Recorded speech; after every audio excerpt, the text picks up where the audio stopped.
Hello and welcome to the Meditation Center's monthly metaphysical lesson.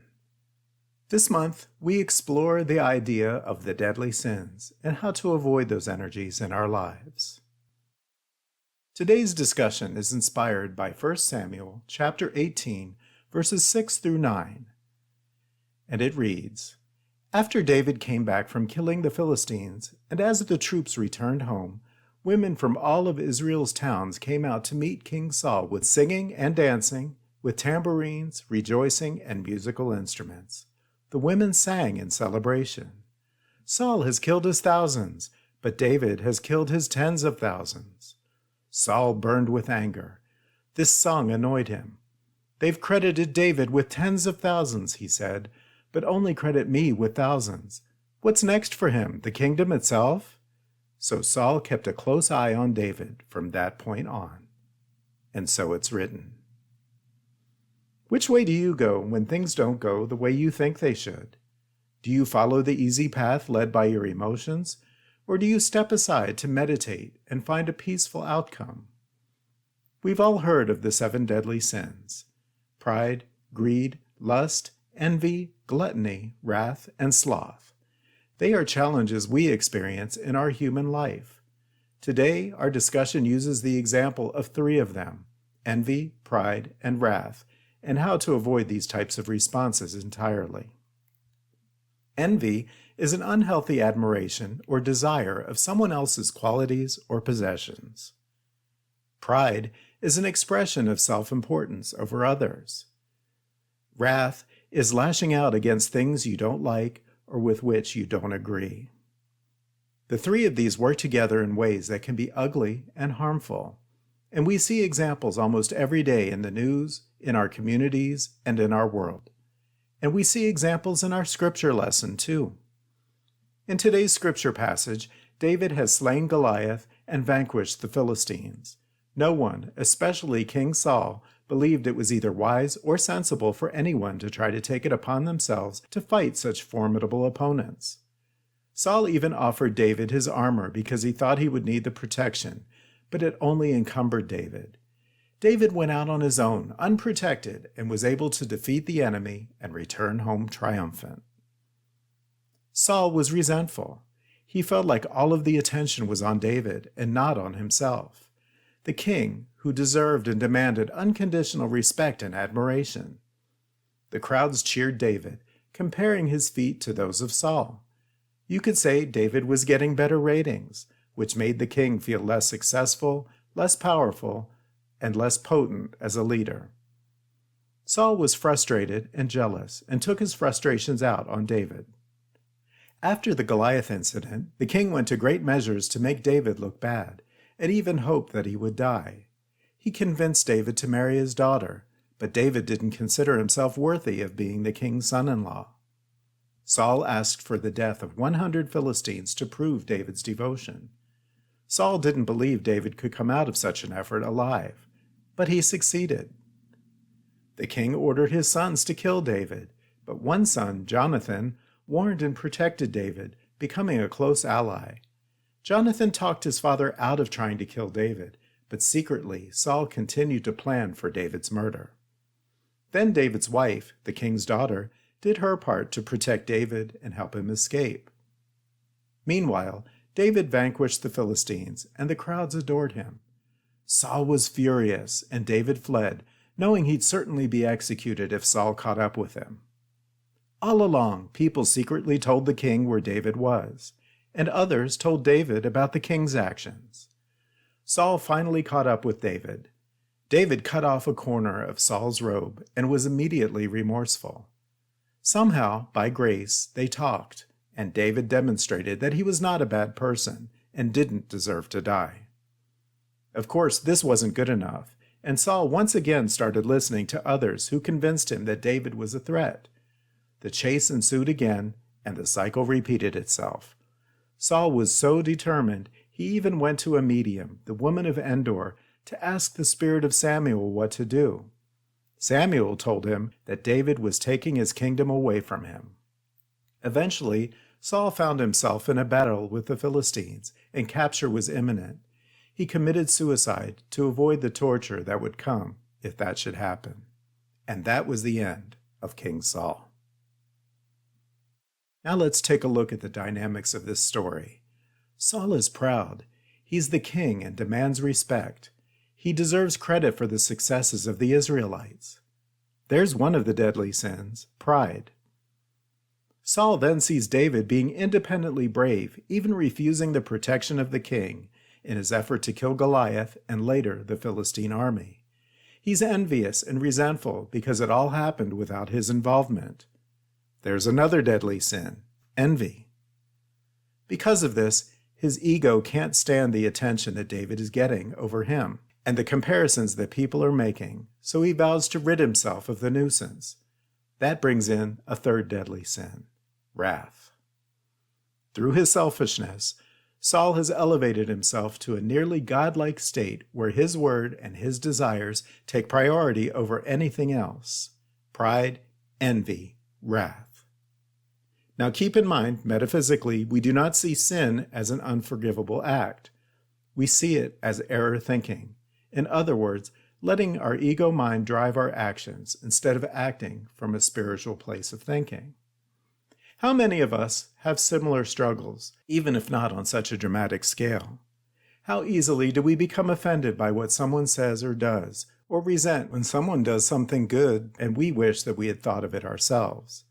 What horrible actions do we commit in our minds when we allow ourselves to be angry or upset by something that happened in our life? We are all Saul.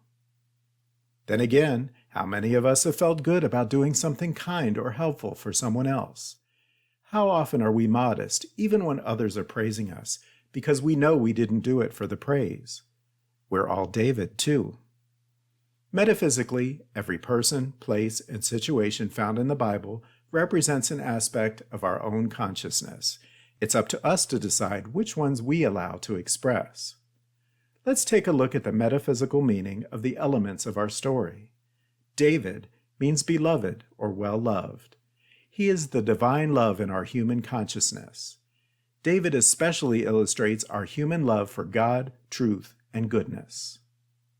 The Israelites are our thoughts and feelings turned toward truth, all that is within our consciousness that inspires growth and development toward spiritual awareness. The Philistines are our erroneous thoughts, beliefs, and attitudes which keep us bound in ego-based physical consciousness. Goliath means revealing or conspicuous, symbolizing strongly entrenched erroneous beliefs and their conspicuous manifestation in our life. Saul, the first king of Israel, is the action of our will in attaining what it desires. Saul represents our personal will, consciousness in its natural state. It is willful and stubborn, shy and impulsive, yet very brave under stress. Saul's death by suicide is the reluctance of our willfulness to surrender its domination in our consciousness. Looking at all of this metaphysically, we substitute the elements of the story with their meanings, and there we find a hidden message. As we turn our focus toward truth and spiritual understanding, like the Israelites, a consciousness of divine love, David, prevails over the erroneous thoughts that can consume us, like the Philistines, even the most powerful ones, like Goliath. Just the same, when we aren't completely focused on that spiritual understanding and truth, our human tendency to act willfully, Saul, will sometimes try to sabotage our efforts. That willful nature is reluctant to give way to our loving actions until finally truth wins over our willfulness, symbolized by Saul's death. Through the woman of Endor, the spirit of Samuel warned Saul that God was giving his kingdom to David, but it wasn't a personified deity pulling all the strings. It was Saul's own creative God energy choosing to express an earthly consciousness of will and fear that brought an end to both his kingdom and his life.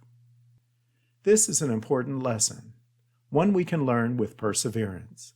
None of us is exempt. We see little children, teenagers, adults, and even our national leaders fall into this kind of willful, angry, hopeless energy. But divine love and truth and understanding don't die that easily. The story of Saul's sensitivities brings to mind a dear friend named Wallace, who's now in spirit. He was like a brother to me, and was there for me when I had some of the most challenging times in my life. He had health issues and some family members who were more likely to agitate than to help, so he would turn to me for guidance. I helped him with things around the house when he needed it, or gave him money to get his car fixed. I helped him with paperwork, and even helped him find a new apartment that was more affordable when money was tight. He appreciated what I did, and when I needed encouragement, he was there for me. Occasionally, his closest sister would stir up a bee's nest, putting ideas in his head that I wasn't looking out for his best interest, or that I was somehow trying to take advantage of him.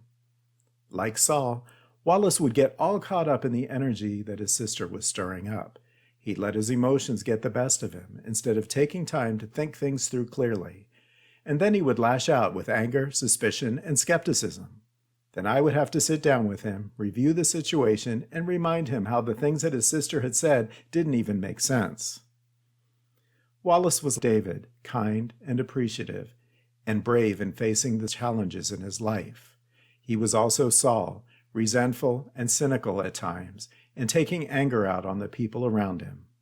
Fortunately, his path back to David was usually pretty painless. God bless Wallace. The deadly sins, the manifestations of destructive error thinking, are part of our nature. They don't literally kill anyone, at least not most of the time, but they can certainly destroy a loving state of consciousness if we allow it. These traits can and should exist because they can protect us, but we can learn to keep them in appropriate places. We can be proud, but we can give ourselves room to be proud of others' accomplishments as well. We can admire what others have and do without allowing those things to detract from our own sense of self-worth. We can be disappointed when situations and behaviors are not as ideal as we'd like them to be, but we can also learn to appreciate the lessons they teach without lashing out or condemning anyone else. So how do we do this? It takes effort, but there's a key in Scripture. Matthew 7, chapter 13 and 14. Go in through the narrow gate. The gate that leads to destruction is broad, and the road wide, so many people enter through it. But the gate that leads to life is narrow, and the road difficult, so few people find it. It's easy to follow the wide path cleared by the masses, to allow our emotions to overcome our sensibilities. So many people do this every day, and they rarely find peace when they do. Take a moment in thought, in contemplation, in action, to find the narrow gate that takes you to a more peaceful and harmonious state of mind.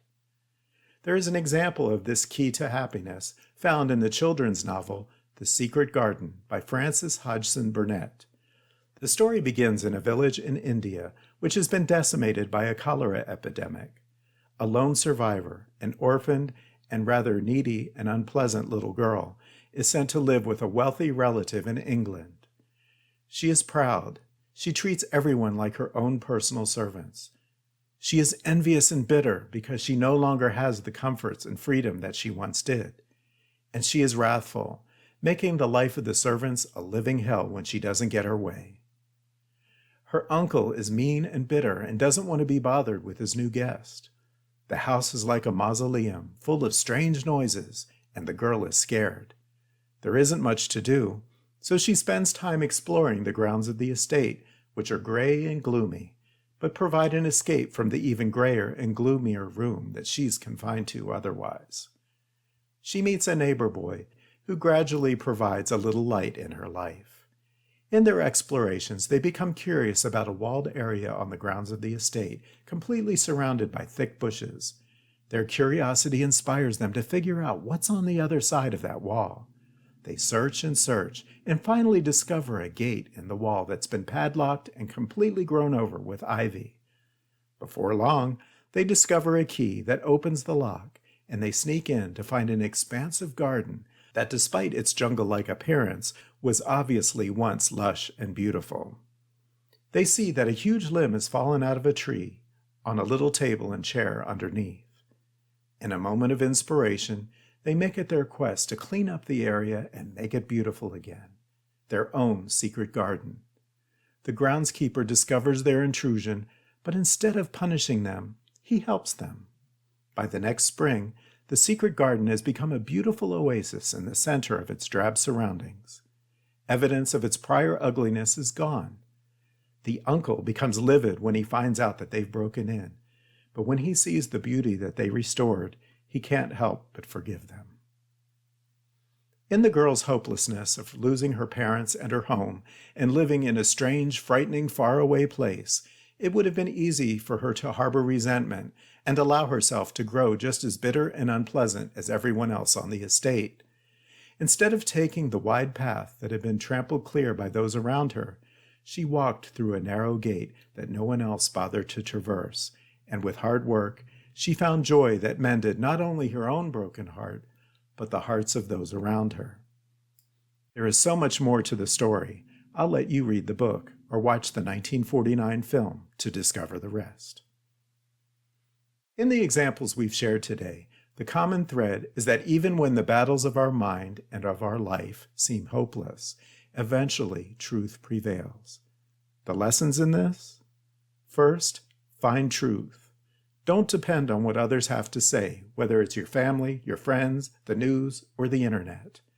Use your power of discernment, because not everything you hear is true, even if you'd like it to be.